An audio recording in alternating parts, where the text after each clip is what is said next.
Good morning class. Hello students. Students, in this video we discuss part 2 chapter 4 and chapter 4 is agriculture. In part 1 we discuss primary activities, secondary activities and what factors influence agriculture. So physical factors we discuss in part 1 and now in part 2 we discuss human inputs.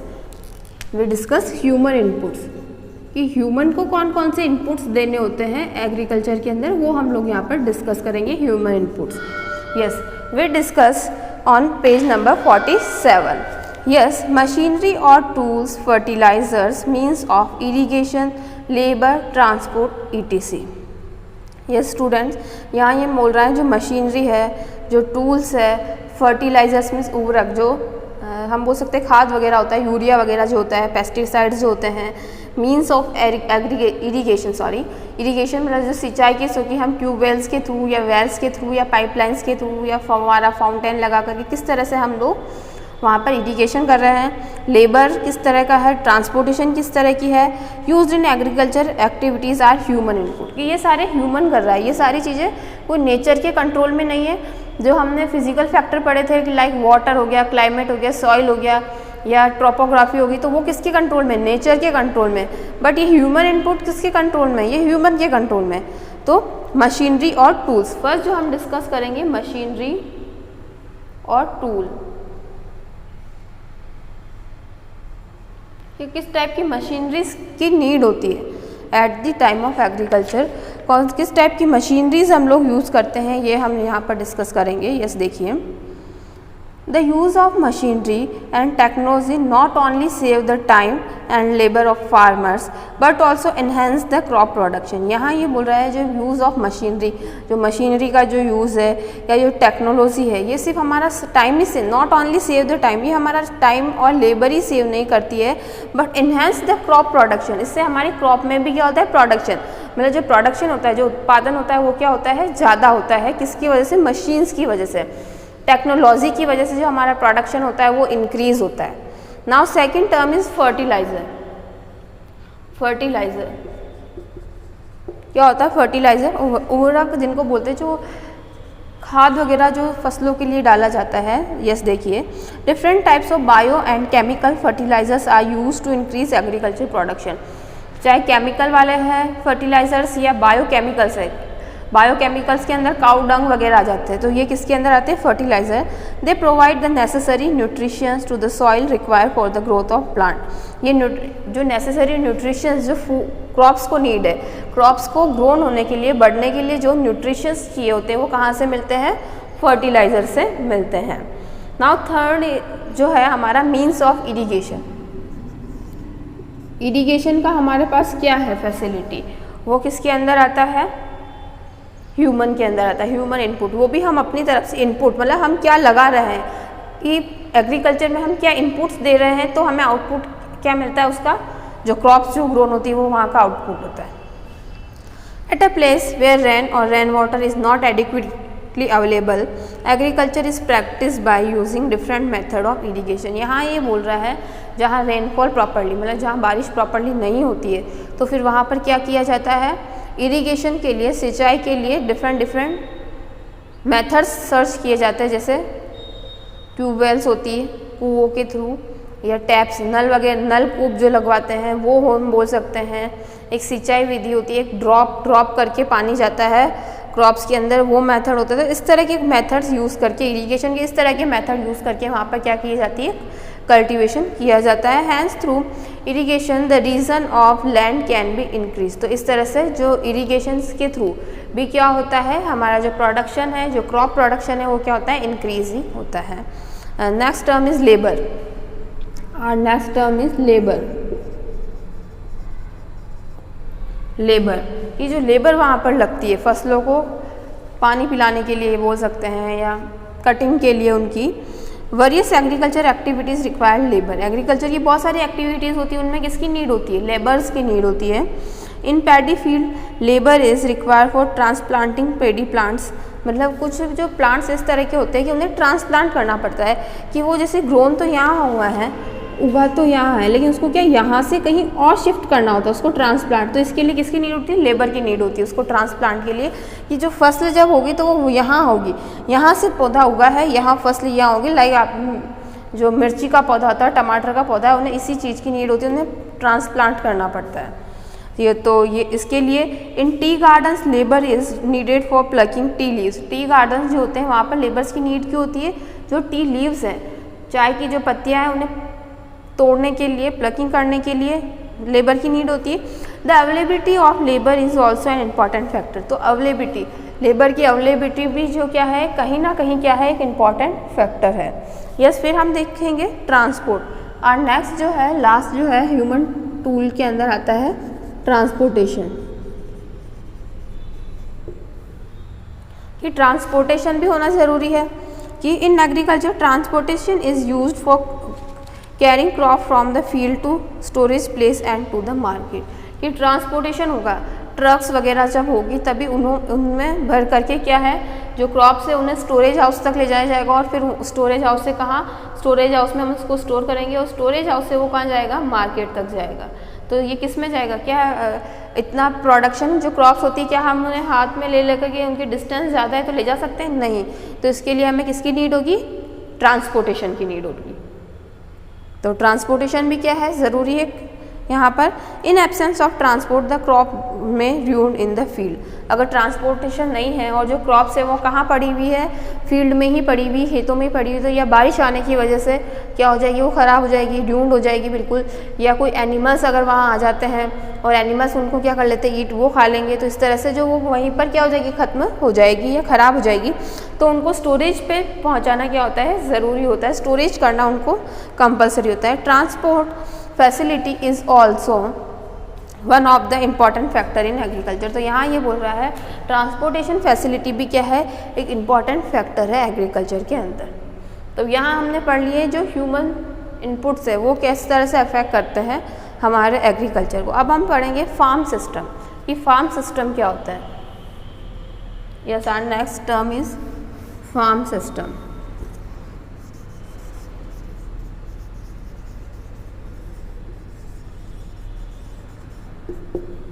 Yes, देखिए students, agriculture is now consider a well manage system. Agriculture को कैसे consider किया जाता है? एक well manage system है ये। Agriculture कौन सा सिस्टम है? एक वेल मैनेज, किसमें सब चीज़ें जो क्या है अच्छी तरह से मैनेज होती है। इट रिक्वायर इनपुट्स, इसमें इनपुट जो होते हैं लाइक सीड, मतलब जो बीज होते हैं उनकी, मशीनरी की, फर्टिलाइजर्स की, लेबर की, रेनफॉल की और सनशाइन की। हमें और क्या, कोई भी अगर हमें लगाना है तो सबसे पहले हमें उसके लिए किसकी नीड होगी? सीड। सीड के बाद सॉइल, सॉइल के बाद वहाँ का जो टेम्परेचर है वो, फिर उसके बाद वाटर, फिर फर्टिलाइज़र, देन लेबर, मशीन, इन सारी चीज़ों की हमें नीड होती है, तभी एक क्रॉप का क्या है? प्रोडक्शन पॉसिबल है। तो ये सारे इनपुट्स वहाँ हमें देने होते हैं, तब जाके क्या है? एक क्रॉप ग्रोन होती है, एक फसल तैयार होती है, ऐसा हम कह सकते हैं। तो यस, देखिए some of the operations involve in the system of plucking. इसके अलावा भी और कौन सा ऑपरेशन? प्लगिंग, मतलब सबसे पहले ज़मीन होती है उसकी, जो आपने कभी देखा हुआ ट्रैक्टर्स होते हैं उनसे जुताई होती है। जो ट्रैक्टर्स होते हैं उनसे क्या होती है? पहले ज़मीन की जुताई होती है, प्लगिंग होती है, देन सोइंग मतलब बीज बोया जाता है, एंड हार्वेस्टिंग, देन वो फसल उगती है और उससे क्या किया जाता है? कट किया जाता है। हार्वेस्टिंग मतलब उस फसल को काटा जाता है, उस क्रॉप को। The crop produce are the output, और जो क्रॉप हमारे पास आई है वो आउटपुट है। इनपुट तो इतना सारा दिया है, ये सारी चीज़ें किस में आ गई थी? इनपुट, और जो आउटपुट हमारे पास आया है वो क्या है?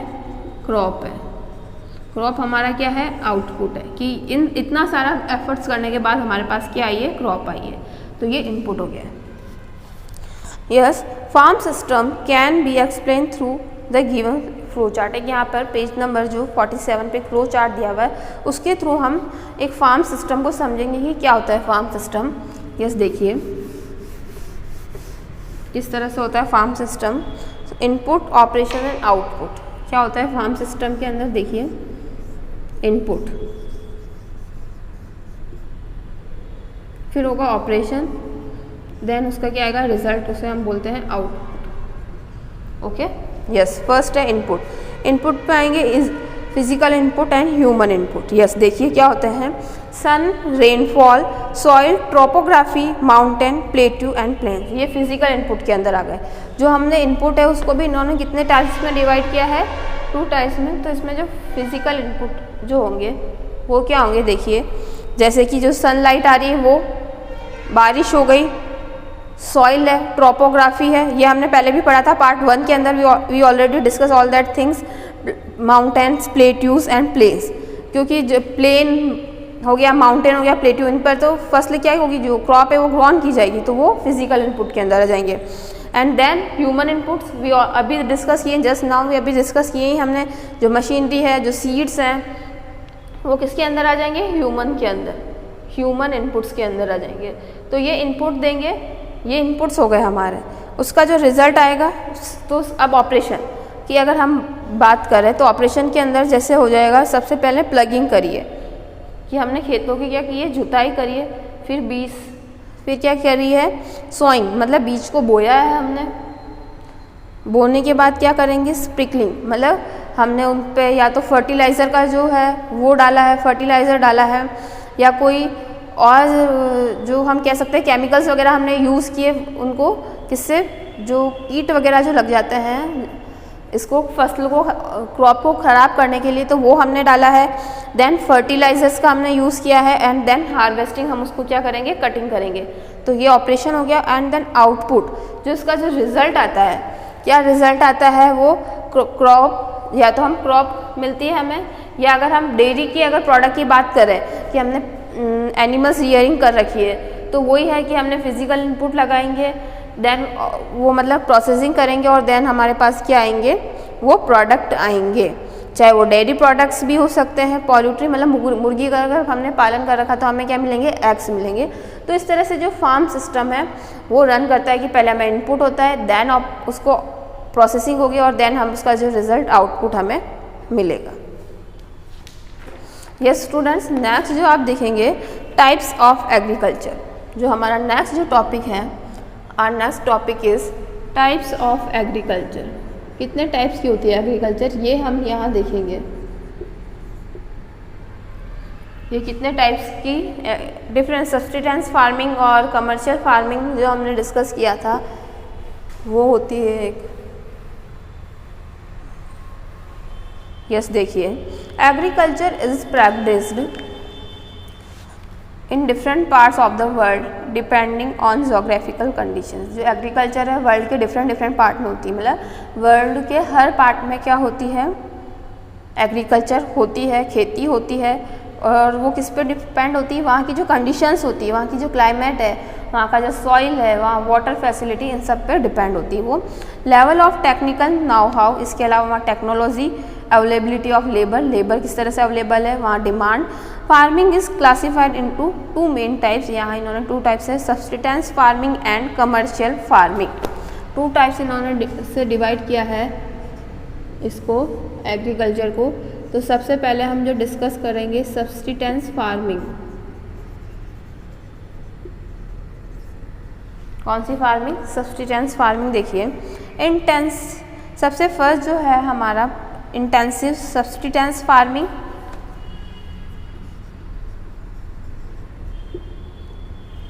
सब्सिस्टेंसिव फार्मिंग।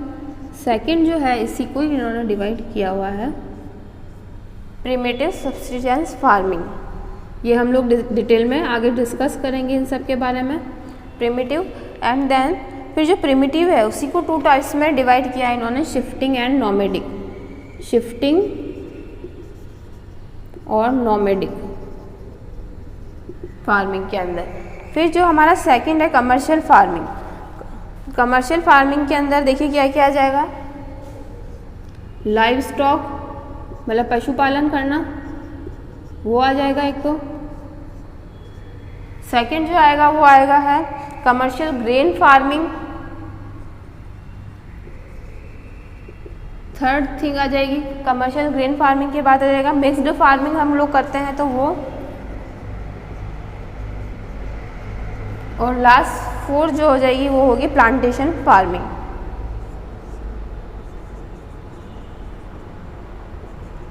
तो इस तरह से इन्होंने डिवाइड किया हुआ है किसको, कमर्शियल फार्मिंग को।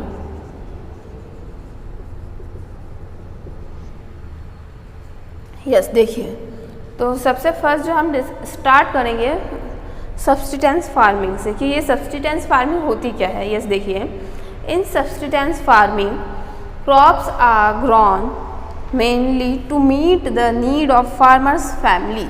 ये सब्सटेंस जो फार्मिंग की जाती है वो क्यों की जाती है, सिर्फ फार्मर है उसकी जो फैमिली है उसकी नीड को फुलफ़िल करने के लिए, सिर्फ किसकी, फार्मर की नीड को फुलफ़िल करती है सब्सटेंस फार्मिंग।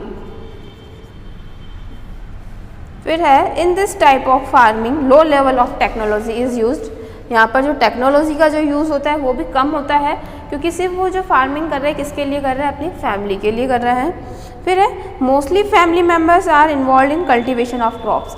और इस फार्मिंग के अंदर, सब्सटेंस फार्मिंग के अंदर जो कौन इन्वॉल्व होता है, फैमिली मेम्बर्स, कि फैमिली के मेम्बर मिलके ही क्या कर रहे हैं, सब्सटेंस फार्मिंग कर रहे हैं। फिर है cultivation of crop is practice traditionally.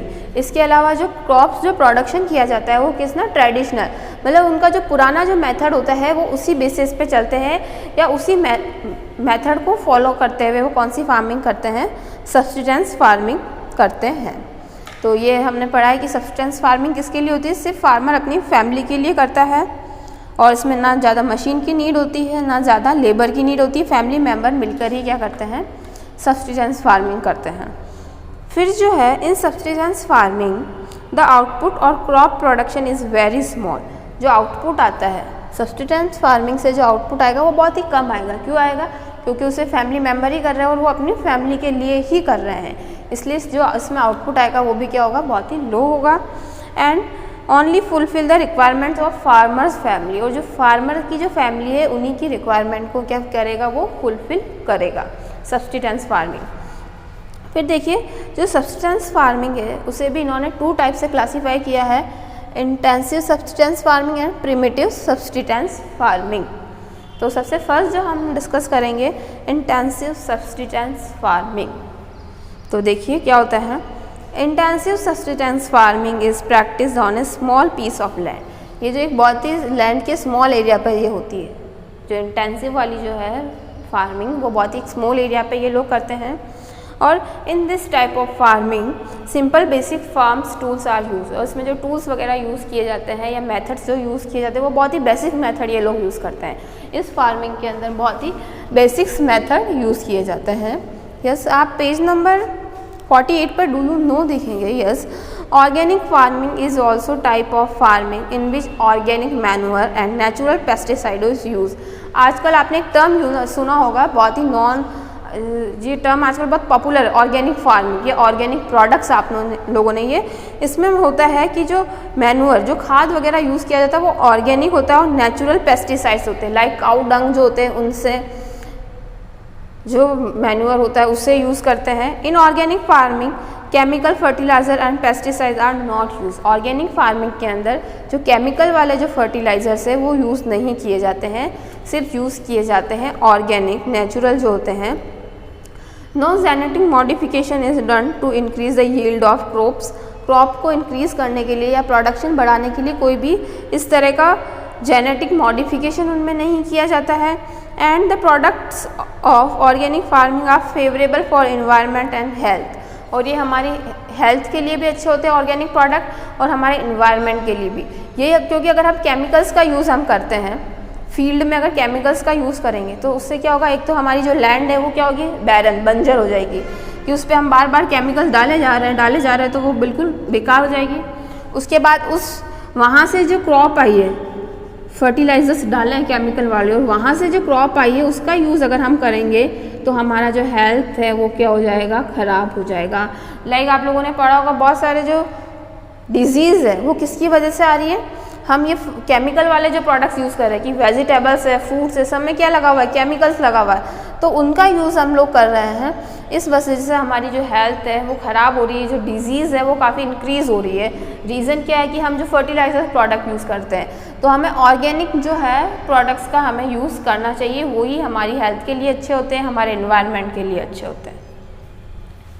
यह सब हम इंटेंसिव फार्मिंग की बात कर रहे थे स्टूडेंट्स। तो उसमें देखिए कि एक तो ये स्मॉल एरिया में होता है, उसमें ज़्यादा टूल्स भी यूज़ नहीं किए जाते। फिर जो है बोल रहा है intensive subsistence farming depend heavily on human labour पर डिपेंड होती है, वो ह्यूमन लेबर होती है और फैमिली मेम्बर्स इसमें इन्वॉल्व होते हैं। पहले भी आपने हमने पढ़ा था, ये 49 जो पेज नंबर है उस पर हम डिस्कस कर रहे हैं। It is suitable for the place that fertile soil and long sunny climate, और ये वहाँ पर पॉसिबल है। इंटेंसिव फार्मिंग कहाँ पॉसिबल है? जहाँ पर जो लैंड है वो फर्टाइल हो, मतलब जो उपजाऊपन है वो सॉइल का होना चाहिए, और लॉन्ग सनी क्लाइमेट, और वहाँ का जो क्लाइमेट है वो कौन सा होना चाहिए? सनी, मतलब धूप वाला, सनलाइट है प्रॉपर आनी चाहिए वहाँ पे। फिर नेक्स्ट जो पॉइंट हम डिस्कस करेंगे, more than one crop is raised on same piece of land in 1 year. अब यहाँ ये बोल रहा है मोर देन वन क्रॉप, एक से ज़्यादा फसलें वहाँ उगाई जाती है उसी लैंड पे 1 ईयर में। कि जैसे 1 ईयर के अंदर, जैसे आप लोगों ने देखा होगा, जैसे एक टाइम आया तो इन्होंने वीट के जाते हैं मेज़, और मेज़ के जाते हैं फिर जो थोड़ा टाइम पीरियड बचता है उसमें ये वेजिटेबल्स, मतलब एक ही फार्म के अंदर इन्होंने डिफरेंट टाइप्स के क्या लगाई है? क्रॉप्स लगाई है। ऐसा किसमें होता है? इंटेंसिव सब्सिस्टेंस फार्मिंग के अंदर, क्योंकि ये अपनी फैमिली की नीड को फुलफिल करने के लिए कर रहे हैं ना। तो फैमिली की नीड फुलफिल करने के लिए इन्हें डिफरेंट टाइप्स की क्रॉप्स क्या करनी होगी? कल्टीवेट करनी होगी। फिर देखेंगे food crop like rice, wheat, maize and pulses are grown in this type of farming. इस टाइप में वैसे मेनली क्या बताया है कि कौन सी क्रॉप्स यहाँ लगाई जाती है? राइस हो गया, मेज हो गया, वीट हो गया, पल्सेस हो गया।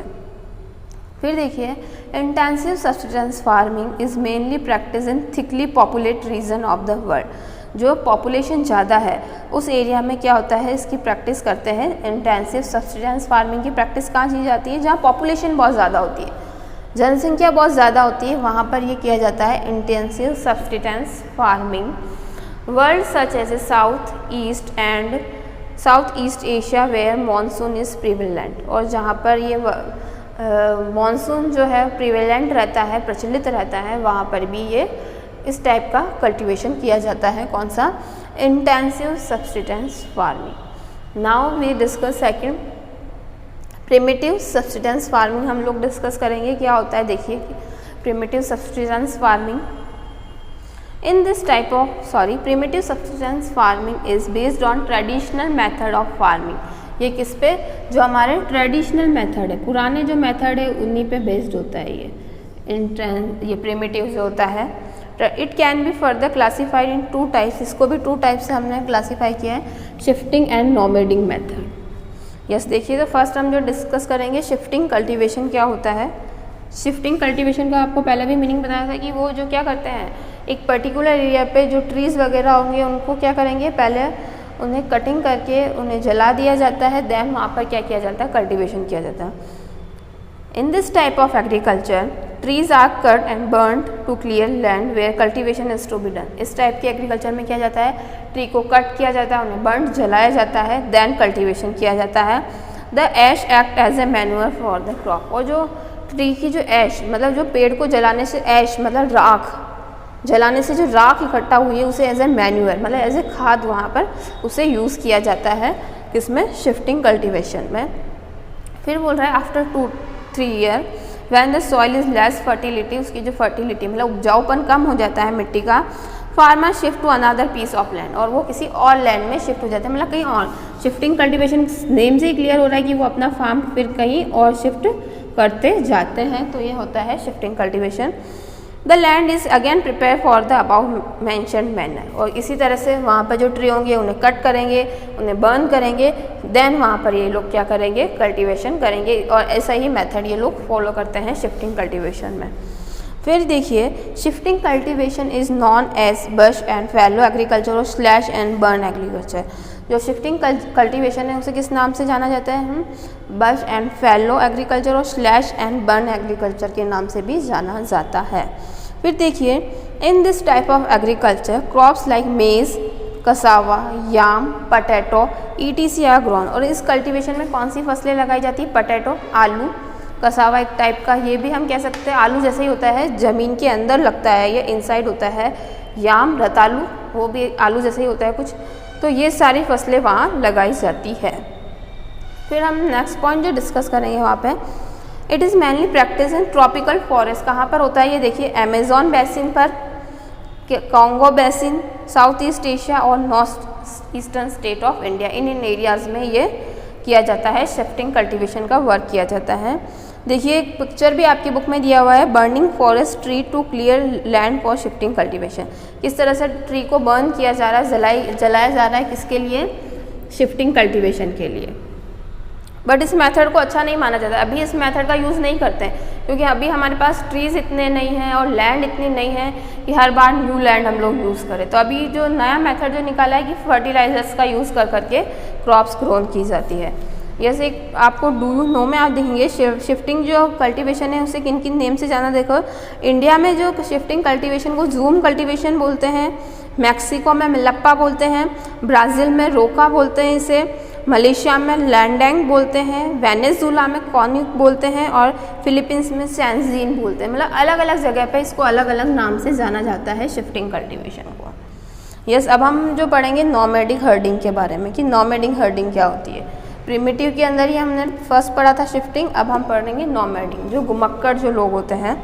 इन this kind of farming herdsman move from one place to place where cattle in search of pasture and water. जैसा कि हमने पहले ही पढ़ा था इंपॉर्टेंट टर्म्स में कि जो हर्ड्समैन मतलब जो चारावा है वो किसकी कैटल्स के लिए, ग्रास के लिए और वाटर के लिए या फूडर के लिए one place to another place जाते हैं, घूमते कि इस प्लेस पे अब नहीं है तो वो नेक्स्ट प्लेस पे वो लोग मूव करते हैं, इसलिए उसे नॉमैडिक हर्डिंग नाम दिया हुआ है।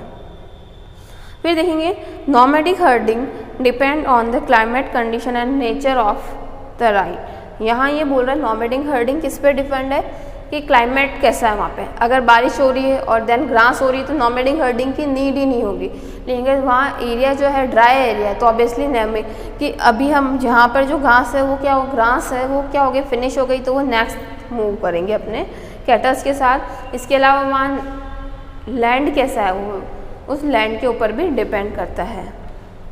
Yes students, come to page number 50। Yes, page number 50 पर आप लोग देखेंगे इन माउंटेन रीजन्स, जो माउंटेन्स जो रीजन्स है where it is too cold in winter. जो माउंटेन्स होते हैं वो क्या रहते हैं, बहुत ही ठंडे रहते हैं। कहाँ पर? विंटर्स में। Hertz move down the valley with their cattle. तो जो वैली मतलब वहाँ से नीचे चले जाते हैं, जो अपने पशुओं को लेकर अपने कैटल्स को लेकर वो कहाँ मूव करते हैं, नीचे की तरफ मूव करते हैं। Such seasonal migration is called transhumance. और इस सीजनल कि वो किसी पर्टिकुलर सीज़न में ही मूव कर रहे हैं कि वहाँ बहुत ज़्यादा ठंडी होने की वजह से वो नीचे की तरफ जा रहे हैं तो सिर्फ पर्टिकुलर सीज़न में ही मूव करते हैं। तो ये चीज़ जो कहलाती है क्या कहलाती है? ट्रैश ह्यूमन्स कहलाती है। यस, फिर देखेंगे आप लोग herdsman follow the same route usually. और जो मेनली जो वो रूट फॉलो करते हैं वो सेम उनका रूट, ऐसा नहीं कि इस बार उन्होंने ये रूट फॉलो किया कभी और कोई और रूट, डिफरेंट रूट्स वो लोग फॉलो नहीं करते हैं, एक ही टाइप का रूट वो लोग फॉलो करते हैं। फिर देखिए some of the common animals reared by nomadic. और कुछ जो कॉमन उनके पास कोई स्पेशल टाइप के जो हर्ड्समैन होते हैं उनके पास स्पेशल टाइप के एनिमल्स नहीं होते हैं, बहुत ही कॉमन एनिमल्स उनके पास होते हैं। देखिए शिप, गॉट, कैमल, याक। इस शिप होती है, गॉट होते हैं, कैमल्स होते हैं, याक होते हैं। They provide milk and meat, hides, skins and wool for the people. और वो उन्हें क्यों उनका मिल्क यूज़ करते हैं, मीट यूज़ करते हैं, उनकी हाइड्स त्वचा का यूज़ करते हैं, उनकी स्किन का यूज़ करते हैं, और वूल उनसे जो ऊन निकलती है उसका यूज़ करते हैं, उसी के लिए वो उन्हें पालते हैं। फिर देखेंगे this is practised mainly in semi arid and dry region like part of central Asia and the Sahara desert, part of Rajasthan and Jammu Kashmir in India. और ऐसा मेनली किन एरिया में हो जाता है? सेमी एरिड मतलब जो शुष्क एरियाज जो होते हैं वहाँ ये किया जाता है। जैसे सेंट्रल एशिया का पार्ट हो गया, राजस्थान में हो गया, फिर थार डेजर्ट्स जो हो गया या सहारा डेजर्ट्स जो के कुछ पार्ट्स में या जम्मू एंड कश्मीर में, क्योंकि यहाँ ग्रास अवेलेबल नहीं होती है।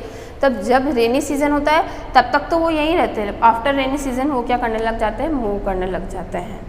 यस, अब हम जो डिस्कस करेंगे कमर्शियल फार्मिंग डिस्कस करेंगे। यस, तो देखिए the main objective of commercial farming is trade. अब कमर्शियल फार्मिंग नेम से ही क्लियर होता है, सब्सिस्टेंस फार्मिंग सिर्फ फार्मर अपनी फैमिली के लिए करता है। जो कमर्शियल जो फार्मिंग होती है वो किसके लिए होती है? ट्रेड करने के लिए, कि जो खेतों में जो प्रोडक्ट हुआ उसे सेल करने के लिए फार्मिंग की जाती है। कौन सी फार्मिंग? कमर्शियल फार्मिंग करी जाती है। Yes, the the cultivation of crop and the rearing of animal is done mainly for commercial purpose. यहाँ जो कल्टिवेशन किया जाता है क्रॉप का या एनिमल्स रियरिंग किए जाते हैं, उसका जो मेन पर्पस जो होता है वो क्या होता है, कमर्शियल, कि उसको सेल आउट करने के लिए, बिजनेस करने के पर्पस से ही क्या करते हैं वो लोग यूज़ करते हैं, कमर्शियल फार्मिंग यूज़ करते हैं। This type of farming is practice on large और वास्ट एरिया, और ये जो फार्मिंग होती है वो बहुत ही बड़े एरिया पे, लार्ज एरिया में होती है। Most of agricultural activities are perform using machines, और काफ़ी सारी जो एग्रीकल्चर एक्टिविटीज़ जो परफॉर्म होती है वो मशीन्स के लिए। ऑब्वियसली ये बहुत यहाँ प्रोडक्शन होगा ज़्यादा होगा, तो इसमें किसकी नीड होगी, मशीन्स की नीड होती है। वहीं सब्सटेंस फार्मिंग में हमें ज़्यादा टूल्स की नीड नहीं होती है, बट कमर्शियल फार्मिंग जो हो रही है वो ट्रेड करने के लिए, जो क्रॉप्स होती है वो बहुत ज़्यादा एरिया में होती है, बहुत ज़्यादा लैंड में होती है, तो हमें किसकी नीड होती है, मशीनरी या हाई टेक्नोलॉजी की नीड होती है। और ये जो वास्ट एरिया में होता है तो obviously without machine work possible नहीं है।